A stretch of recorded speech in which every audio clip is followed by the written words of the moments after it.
기도하겠습니다. 자, 오늘은 함께 봉독하신 사도행전 20장 17절에서 28절까지 말씀을 가지고 하나님께서 기뻐하시는 사역자, 우리가 어떤 사역의 태도와 자세를 가지고 교회와 또 하나님을 섬겨야 될 것인가에 대한 말씀의 은혜를 나누도록 하겠습니다.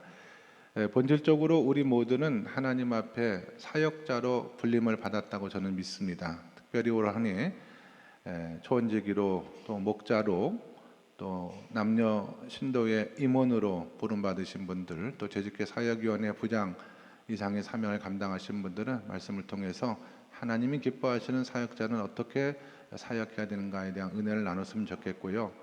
성도님 가운데 나는 신앙인 얘기는 하지만 사역자는 아닌 것 같습니다 라고 생각하시는 분들도 아마 계실 겁니다. 그런 분들에게는 오늘 말씀이 은혜가 없느냐? 그렇지 않다고 생각을 해요. 그분들에게도 우리가 신앙생활과 예배생활과 또 가정생활과 모든 영역에서 하나님이 기뻐하시는 신앙생활, 하나님 기뻐하시는 성도의 삶을 어떻게 살아갈 것인가에 대한 은혜를 우리가 말씀을 통해서 분명히 깨달을 수가 있기 때문에 우리 모두가 함께 은혜를 받을 수 있다고 믿습니다. 제가 한 5가지를 준비했는데 내용이 많을 것 같아서 짧게 5가지 내용을 오늘 성경의 말씀을 통해서 함께 살펴보시면서 하나님이 기뻐하셨던 종 바울은 어떻게 사역을 감당했는가에 대해서 은혜를 삼아가도록 하겠습니다. 첫 번째로 하나님이 기뻐하시는 사역자는 겸손과 눈물로 섬기는 사역자예요. 사역의 겸손과 눈물이 있는 사역자가 하나님이 기뻐하시는 사역자고 바울이 바로 그런 사람이었다라고 하는 것입니다. 본문 18절과 19절의 말씀은 이렇게 이야기를 하고 있습니다. 함께 18절과 19절 읽겠습니다. 시작. 오매 그들에게 말하되 아시아에 들어온 첫날부터 지금까지 내가 항상 여러분 가운데 어떻게 행하였는지를 여러분도 아닌 바니 곧 모든 겸손과 눈물이며 유대인의 강교로 말미암아 당한 시험을 참고 주를 섬긴 것과 아멘. 내가 여러분 가운데 어떻게 사역했는지는 여러분 아시지 않습니까? 나는 모든 눈물과 겸손으로 여러분과 교회를 섬겼습니다라고 하는 그런 이야기입니다. 이 겸손이라고 하는 것이 뭐냐? 나는 아무것도 할 줄 모릅니다. 나는 정말 쓸모없는 사람입니다. 이런 자기 비하가 겸손이 아닙니다. 성경에서 말하는 겸손은 그런 뜻이 아니에요. 상다리가 휘어지도록 음식을 차려놓고 손님을 대접한 후에 차린 것이 없으니 마음껏 드세요 라고 말하는 그런 식의 겸손을 말하는 것이 아닙니다. 성경이 말하고 있는 겸손은 무엇이냐면 객관적으로 자기를 볼 수 있는 태도를 말합니다. 만약에 우리가 정말 쓸모없고 아무짝에도 유익한 것이 없는 사람이었다면 그런 우리를 왜 하나님께서 예수 그리스도의 피값을 주시고 구원까지 하셨겠냐 이 말입니다. 자기 자신을 겸손하게 바라볼 수 있는 사역자는 그런 거죠. 내가 감당할 수 없는 이 많은 일들을 감당할 수 있게 한 것은 오직 하나님의 은혜였구나라는 사실을 깨닫는 것이 바로 겸손이에요. 내가 부족하지만 이만큼이라도 사역을 감당할 수 있는 것은 주변에 나를 돕는 사람들이 많이 있어서 그분들과 합력하여 사명을 감당했기 때문에 이루어진 것이구나 라고 깨닫는 것이, 그런 자세가 바로 겸손이다라고 하는 것입니다. 하나님이 기뻐하시는 사역자는 이런 마음을 가지고 섬기는 사람이라는 뜻입니다. 또 주께서 기뻐하시는 사역자는 겸손과 더불어 눈물로 섬기는 사역자라고는 성경에 기록이 되어져 있죠. 우리 가운데 많은 분들은 사도 바울이 굉장히 똑똑하고 성격도 급하고 분명한 사람이다 이런 인상을 많이 갖게 되는데, 사실 성경을 가만히 읽어보면 이 사람이 상당히 감성적이고 눈물이 많은 사람이었다라고 하는 것도 알 수가 있어요.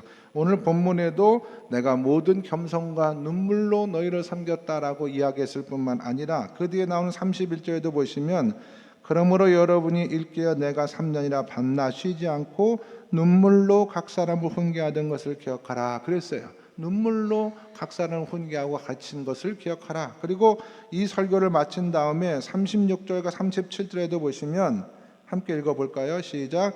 이 말을 한 후 무릎을 꿇고 그 모든 사람들과 함께 기도하니 다 크게 울며 바울의 목을 안고 입을 맞추고 아멘. 이런 바울의 사역의 모습을 보면은 참 저는 아직 멀었다라는 그런 생각을 갖지 않을 수가 없습니다. 그 이유 중에 하나가 저는 눈물이 부족해요. 이 바울과 같은 눈물, 이 눈물은 안타까움의 눈물이거든요. 나이가 들어서 영화나 드라마나 슬픈 거 보면 눈물이 많아진 건 사실인데 그 눈물하고 좀 다른 거죠. 이 안타까움의 눈물이 저에게 부족하다, 그런 생각을 합니다. 눈물은 없고 대신 속만 상해요. 예를 들면 복음을 전해서 어떤 사람이 정말 그 복음의 말씀을 받아들이지 않으면 속이 상합니다. 속이 상하고 끝날 일이 아니죠. 저 사람은 하나님을 알지 못하고 자기가 자유롭게 세상을 살아, 하나님을 없는 인생이 자유롭게 사랑하는 인생인 것을 착각을 하고 결국은 마귀가 만들어 온 덫에 빠져서 결국은 그 마지막에 지옥으로 가는 그런 삶인데, 그런 삶을 바라보면 안타까움에 눈물이 나와야 되는데 속만 상합니다.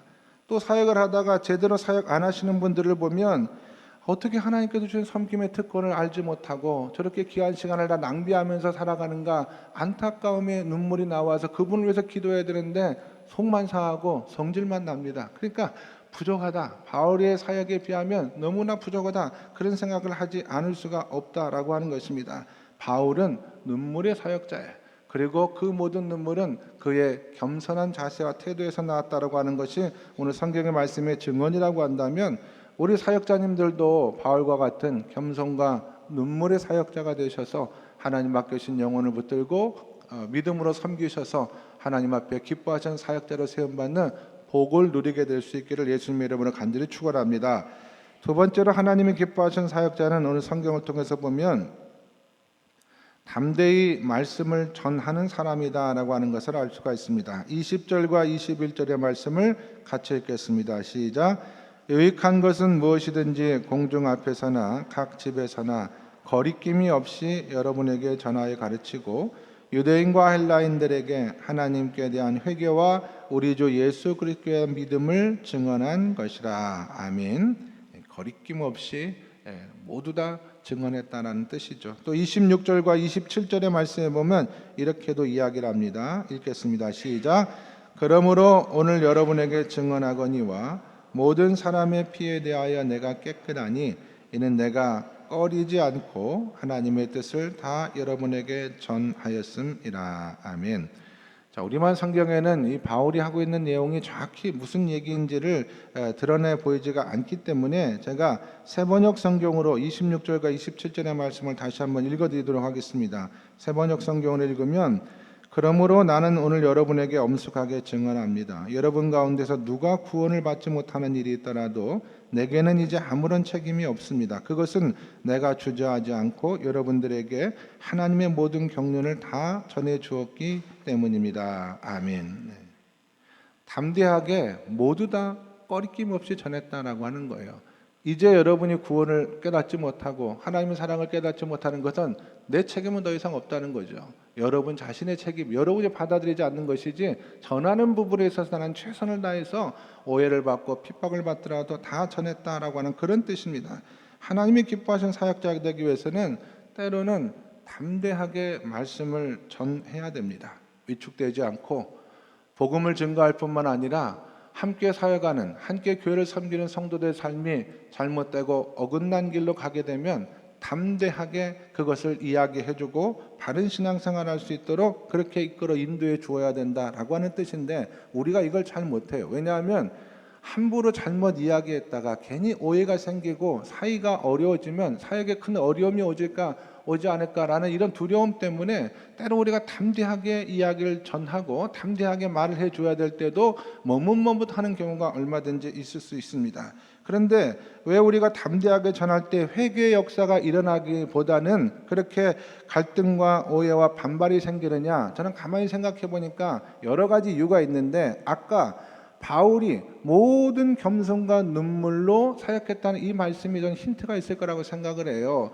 정말 눈물로 기도하고 이야기를 하거나 또 겸손한 마음을 가지고 태도를 가지고 이야기를 하면 사람들은 다 받아들입니다. 그런데 겸손 대신에 우월한 마음에서 그 사람의 행동을 지적한다 할지, 눈물로 기도하지 아니하고 안타까운 마음으로 하지 아니하고 오히려 정죄하는 혹은 분노하는 그런 마음을 담아서 지적을 하면 누가 그 이야기를 들어주냐 이 말입니다. 거기서 바로 부작용이 생기고 문제가 생기는 것이지. 그래서 바울과 같이 담대하게 하나님의 복음을 증거할 뿐만 아니라 주변에 있는 많은 사람들에게 그리스도의 삶에 대한 이야기를 할 때 가장 중요한 것이 부작용이 없게 하기 위해서는 모든 겸손과 눈물로 담대히 전해 주어야 된다라고 하는 그런 뜻입니다. 우리 성도님들 예수님의 심정을 가지고 겸손과 눈물로 기도하셔서 또 담대히 할 말을 하셔서 그들의 모든 문제와 아픔이 은혜 가운데 해결받는 복을 누릴 수 있는 하나님이 기뻐하시는 사역자가 될 수 있기를 간절히 축원합니다. 하나님이 기뻐하시는 사역자가 되기 위해서는 세 번째로 우리가 대가를 치루어야 된다라는 사실도 기억하시기 바랍니다. 하나님의 사역자는 대가를 치루어야 돼요. 22절과 23절의 말씀을 같이 읽겠습니다. 시작.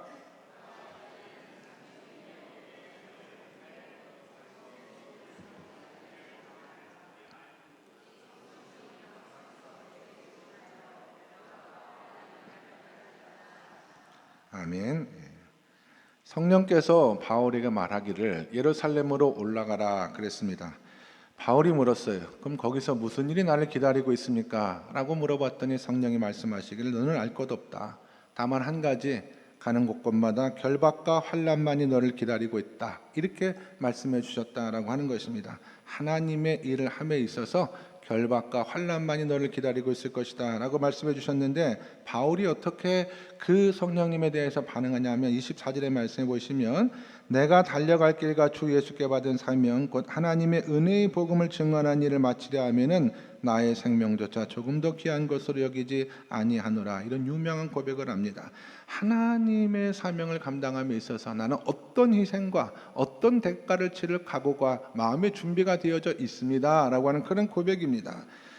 이 꼭 신앙생활만을 말하는 것은 아니에요. 우리가 세상을 살아가면서 뭐 좀 하려고 하면은 반드시 거기에는 대가가 지불되어져야 됩니다. 피아노를 좀 잘 친다라는 이야기를 듣기 위해서는 손가락에 굳은 살이 박힐 정도로 연습을 많이 해야 돼요. 하루 6시간, 8시간 이상 피아노를 연습해야지 잘 친다는 소리를 들을 수가 있다는 거예요. 대가가 있어야 되는 거 아닙니까, 여러분? 운동도 마찬가지지 않습니까? 여러분, 우리가 그냥 어떤 대회라든지 이런 대표로 나가서 사람들에게 이름을 좀 알리기 위해서는 얼마나 피나는 훈련을 합니까? 연습을 합니까? 그런 것 없이는 좋은 결과가 있을 수가 없다라고 하는 것입니다. 사업도 마찬가지예요. 제가 아는 분은요, 사업하시는데 새벽마다 일어나가지고 정말 부지런하게 하루 종일 사업을 하십니다. 일주일에 60시간, 70시간에 이르게까지 일하는 것을 봐요. 그런 것을 보면은 세상에서 놓고 갈 사업을 위해서도 이렇게 대가를 치르는데, 하나님을 위해서 일하고 천국의 상을 위해서 일하는 우리가 그 사명을 감당하면서 대가를 지불하지 않겠다, 이런 마음과 태도와 자세를 가지고 하나님의 사역을 감당하면 거기에 무슨 열매가 있을 수가 있겠느냐라고 하는 것입니다. 여러분, 마음의 준비를 하셔야 돼요. 하나님의 사역자가 되면 하나님께서 주신 사명과 직분을 맡아서 목사가 되고 장로가 되고 초원지기가 되고 목자가 되고 교회에서 이런 직분을 감당할 때는 때로 내가 사역하다가 경제적인 어려움이 있을 것이다 예상도 하시고, 내가 하고 싶은 거 다 하지 못하고 내려놓을 것이 분명히 있다는 것도 마음으로 준비하시고, 친구들과 가족들 사이에서 조금 관계가 소원해질 수도 있다라는 것도 예상하시고 대가를 지불할 각오를 갖고 일하셔야 된다라고 하는 거예요. 부딪히고 싶지 않은 사람들하고도 얼마든지 부딪힐 수 있는 일이 있을 것이다. 받지 않아야 될 오해도 받을 수가 있다. 예상하시고 마음의 준비를 하셔야 됩니다. 이게 대가를 치르고 희생을 감당하는 그런 모습이에요. 내가 교회를 섬김에 있어서 취미생활같이 교회를 섬기면 지금처럼 하셔도 아무런 문제가 없습니다. 그러나 내가 하나님의 교회 사명받은 직분자로서 내 이 사명을 감당하겠다 마음을 먹었다라고 한다면 나는 대가를 지불하는 자세와 태도를 가지고 교회를 섬겨야 되겠다, 준비를 하셔야 된다라고 하는 것입니다. 하나님의 사역에는 희생과 고난이 반드시 따라요. 그것을 두려워하면 하나님의 사역을 기쁨으로 믿음으로 감당해 나갈 수가 없다라고 하는 것입니다. 네 번째로 하나님이 기뻐하시는 사역자가 되기 위해서는 양떼를 보호하는 마음을 가지셔야 됩니다. 이 말씀은 모든 사역자, 모든 성도들에게도 다 해당되는 말씀이지만 특별히 양떼를 직접 돌보시는 목자님들, 또 남녀 선교회 회장님들, 위원회에서 책임 맡은 분들에게 더 절실한 말씀이 될 수 있을 것 같아요. 28절부터 30절까지 말씀을 함께 읽도록 하겠습니다. 28절부터 30절까지 시작. 여러분은 자기를 위하여 또는 온 양떼를 위하여 삼가라. 성령이 그들 가운데 여러분의 감독자로 삼고 하나님이 자기 피로 사신 교회를 보살피게 하셨느니라. 내가 떠난 후에 사나운 이리가 여러분에게 들어와서 그 양떼를 아끼지 아니하며 또한 여러분 중에서도 제자들을 끌어 자기를 따르게 하려고 어그러진 말을 하는 사람들이 일어날 줄을 내가 아노라. 아멘. 바울이 교회 지도자들에게 당부하기를 앞으로는 외부적으로 어려운 일들이 분명 생길 겁니다. 핍박이 온다 이 말입니다. 또 내부적으로도 분열을 조장하는 사람들이 생겨서 내부적으로 어려움과 갈등이 분명히 생길 수 있는 것이 예상이 되고 있는데, 그럼에도 불구하고 흔들리지 말고 양떼를 돌보는 심령이 되어서 양떼를 끝까지 맡아달라고 부탁을 하고 있는 것입니다. 우리가 목장이나 선교회나 이런 사역 부조에서 맡았을 때 그 밑에는 여러분에게 순종하는 사람들이 있어요. 그 사람들을 여러분들이 책임져야 될 양으로 삼고 그 사람들을 위해서 내가 보호하고 그 사람들을 위해서 내가 사역하겠다는 마음을 분명히 하셔야 됩니다. 그냥 내가 회장이 되고 위원장이 돼서 기분이 좋다, 높은 자리에 있다, 이런 마음을 가지고는 하나님의 교회를 섬기기가 매우 어렵습니다. 양떼를 하나님께서 맡겨주시고 그 양떼를 책임을 다해서 섬길 수 있는 직분을 주신 것이 바로 하나님의 사역이다라고 하는 것입니다. 어떻게 책임질 수가 있느냐? 하나님이 우리에게 강력한 도구를 하나 주셨는데 그게 바로 기도입니다, 여러분. 그래서 여러분이 목자나 회장이나 위원장, 부장이 되셨으면 여러분에게 맡겨진 목장 식구들과 회원들을 위해서 정말 간절히 기도하셔야 돼요. 매일매일 기도하셔야 됩니다. 그분들의 신앙과 믿음과 건강과 가정과 자녀와 모든 범사를 위해서 내가 책임 맡은 지도자로서 양떼를 위해서 생명을 다하여 기도해야겠다는 마음에 결심을 하셔야 됩니다. 그분들을 또 보호해 주셔야 돼요. 내부적으로 갈등이 일어났을 때 중재하셔야 되고, 외부적으로 어려움을 당하면 앞장서서 그분들의 어려움을 위해서 힘써 보호해 주시는 그런 사명을 감당하는 것이 바로 하나님의 사역자입니다. 하나님께서 나에게 주신 사명과 직분을 망각하고 나는 내가 좋은 일만 하겠다, 나 혼자만 일하겠다, 주위에서 일어나는 일 다 무시하는 사람은 결코 하나님이 기뻐하는 사역자가 될 수가 없습니다. 나에게 맡겨진 이 사람들을 위해서 내가 할 수만 있다면 최선을 다해서 기도하고 이들의 삶을 보호하는, 이것이 바로 양떼를 돌보고 섬기는 사역자의 자세요, 하나님께서 기뻐하신 종의 모습이다라고 하는 것을 반드시 기억하시고 그들을 위해서 눈물로 기도하시는 하나님의 종들이 나 될 수 있기를 간절히 바랍니다. 마지막 5번째로 하나님이 기뻐하시는 사역자는 이익을 탐하지 않는 사람이에요. 이는 이익을 말합니다. 자신의 이익 혹은 자신의 개인적 유익을 탐하는 사람은 하나님의 사역자가 되기가 매우 어렵습니다. 33절부터 35절까지 바울은 이렇게 이야기를 합니다. 함께 읽겠습니다. 시작.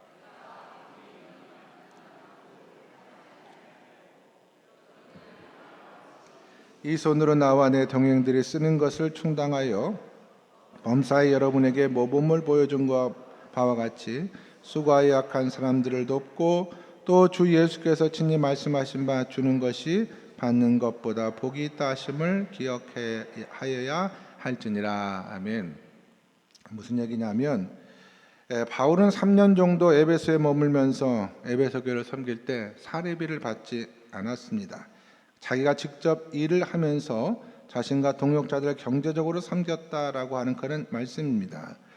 이런 말씀을 보면서 그럼 목사님은 교회를 섬길 때 바울처럼 사례를 받지 않는 것이 원칙 아닙니까? 라고 생각해서는 안 됩니다. 왜냐하면 바울은 다른 교회, 다른 편지에서는 사역자들은 하나님의 교회에서 나는 것을 먹고 섬겨야 된다라고 분명히 말씀을 했기 때문에 그렇습니다.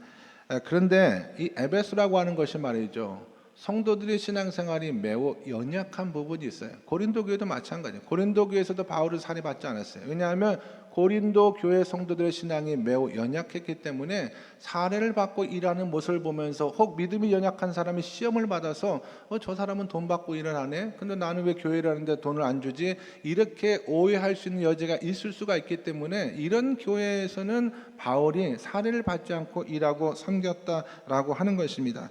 주님이 기뻐하시는 사역자가 되기 위해서는 이런 마음이 있어야 돼요. 내가 이익을 탐하지 않겠다, 나의 이익을 따로 구하지 않겠다, 이런 자세가 굉장히 중요합니다.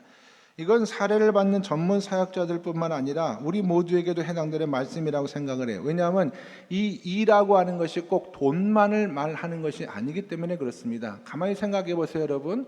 내가 교회를 나오는 목적이, 나는 비즈니스를 하는 사람인데 교회 가면 여러 사람을 만날 수가 있으니까 비즈니스를 내 목적으로 삼고 교회 신앙생활을 한다. 그거는 그 사람에게 있어서 일을 탐하는 신앙생활이 될 가능성이 있다라고 하는 것입니다. 목적이 거기에 있기 때문에 그래요.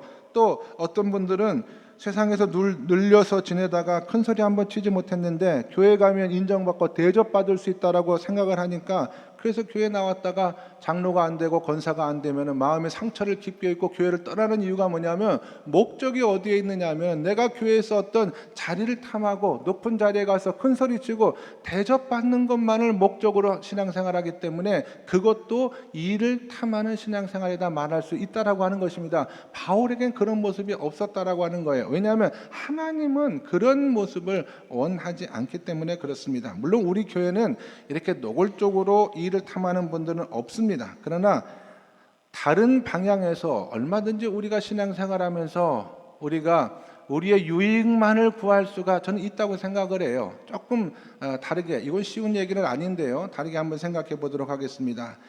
나는 하나님의 교회를 섬기고 사역을 감당할 때 나의 만족과 나의 기쁨이 주 목적인가, 아니면은 정말 하나님의 영광을 위해서 내가 이 교회와 맡겨진 사명을 감당하고 있는가, 이걸 우리가 구분해 볼 필요가 있다라고 하는 것입니다. 물론 하나님의 교회를 섬기는 사역을 감당하다 보면 기쁨이 오죠. 내 마음속에 큰 만족과 감사가 분명히 있습니다. 그러나 이것이 정말 하나님을 위한 것인지 혹은 나를 통해서 오는 것인지 구분하기가 매우 어려울 때가 없지 않아 있습니다.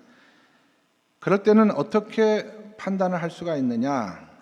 주님의 뜻과 내 보람과 내 만족이 상치될 때, 그때 가만히 들여다보면 정말 내가 주님을 위해서 이 사역을 기쁨으로 감당하는지 아니면 나의 유익을 감당하는지 어느 정도 구별해 볼 수가 있습니다. 예를 들어서 주님께서 주신 직분을 감당할 때 열매도 있고 결과도 있고 보람도 있으면 얼마나 좋습니까? 그런데 분명히 주님께서 맡겨진 직책인데 열매가 없어요. 보람이 없습니다. 다른 목장은 다 잘 되는 것 같은데 우리 목장은 상대적으로 그러지 못한 것 같아요. 그럴 때 내가 이 사역을 어떻게 대하느냐가 중요합니다. 그런 열매가 없고 기쁨이 없고 보람이 없는 상황 속에서도 내가 이 사역을 내려놔야겠다 마음을 먹을 수도 있지만, 그러나 보람과 열매가 없더라도 주님이 주신 직분과 사명이기 때문에 내가 이것을 끝까지 감당해야겠다. 내가 부족한 것이 많지만 그래도 내가 감당해야겠다. 이분은 주님을 위해서 일하시는 분이에요. 그 사역의 목적이 분명히 주님을 위한 사역의 목적이 분명한 사람이기 때문에 그렇습니다. 기쁨도 마찬가지. 주님의 교회를 섬기고 사역을 감당하면 기쁨을 하나님께서 주십니다. 그럴 때 내가 정말 내 자신의 기쁨을 위해서 일하는 거냐 아니면 주님의 기쁨을 위해서 일하는 거냐 헷갈릴 때가 있어요. 그걸 구분할 수 있는 방법은 내 사역에 기쁨이 없어질 때 가만히 그 사역의 목적을 돌아볼 필요가 있다라고 하는 것입니다. 주님의 사역을 하는데 자꾸 일이 안 풀리고 사람들과 부딪히면, 시험당한 일이 생기면 내가 이렇게까지 이 일을 해야 되는가 내려놓을 마음에 그런 동기가 생길 수도 있습니다. 그러나 그런 상황 속에 있을지라도 주님께서 주신 직분이기 때문에 내가 이런 모든 시험을 이기고 끝까지 이 자리를 지켜야 된다라고 결심을 하면 그건 주님을 위해서 일하는 사역자예요. 우리가 얼마든지 우리의 사역을 통해서도 남들은 알지 못하지만 하나님과 여러분만이 알 수 있는 마음의 중심에 동기를 들여다볼 필요가 있다라고 하는 것입니다. 나는 정말 주님을 위해서, 이웃을 위해서, 주께서 이웃을 돌보고 섬기라고 하셨기 때문에 이 사명을 믿음으로 감당하고 있는 것인지, 아니면 나의 또 다른 어떤 동기와 목적을 가지고 나의 유익을 위해서, 기쁨을 위해서 이 사명을 감당하고 있는 것인지 우리가 생각해 볼 필요가 있다라고 하는 것입니다. 사도 베드로는 베드로전서 5장 2절과 3절에서 이런 말씀을 성경에 기록해 놓았습니다. 교회 지도자들에게 하신 말씀이죠. 너희 중에 있는 하나님의 양머리를 치되 억지로 하지 말고 하나님의 뜻을 따라 자원함으로 하며, 더러운 이득을 위하여 하지 말고 기꺼이 하며, 맡은 자에게 주장하는 자세를 하지 말고 양머리의 본이 되라. 이런 사람이 하나님께서 기뻐하시는 지도자입니다. 제가 오늘 5가지를 말씀드렸지만 우리 사역자들 가운데도 이런 모습이 보여질 때가 있습니다. 어떤 분은 언뜻 그런 모습을 보여주는 분도 계시지만 어떤 분은 너무나 분명하게 하나님을 향한 기쁨과 감사함으로 사역을 감당하신 분들이 우리 가운데도 얼마나 계세요. 얼마든지 계십니다. 그러므로 여러분 사역을 감당하실 때 억지로 하지 마시고 어떤 이득을 위해서 하지 마시고 정말 하나님이 기뻐하시는 사역자가 될 수 있도록 기도하시고, 내가 맡겨진 사명을 감당할 때 내가 이것을 할 것인가 말 것인가 그런 차원이 아니라 정말 이 맡겨진 사명을 내가 충성되게 감당하고자 할 때 그 마음의 동기가 하나님 보시기에 부끄러움이 없는지, 정말 하나님께서 기뻐하는 바울과 같은 사역의 태도와 자세를 가지고 오늘도 교회를 섬기고 하나님을 섬기고 있는지 분명히 들여다보시고, 거기서 하나님 말씀의 은혜를 경험하시고 하나님과 동행하시는 하나님 기뻐하시는 사역자가 다 될 수 있게 되시기를 주님의 이름으로 간절히 축원합니다. 기도하시겠습니다. 하나님 아버지, 우리가 하나님께서 기뻐하시는 사역자가 어떤 사역자인지 말씀을 통해서 깨닫게 하심을 감사합니다. 부족한 종 만분주일도 하지 못하면서 설교했지만 부족한 종으로 하여금 먼저 이런 사역자가 될 수 있도록 노력하게 하시고, 우리 성도님들에게 또 사역자들에게 이 말씀을 통해서 도전받게 하셨다면 내가 주님이 기뻐하시는 사역자가 되겠다 결심하게 도와주시옵시고, 우리의 마지막까지 충성하는 종들이 다 될 수 있도록 은혜를 베풀어 주시옵소서. 예수 그리스도 이름 받들어 기도드리옵나이다. 아멘.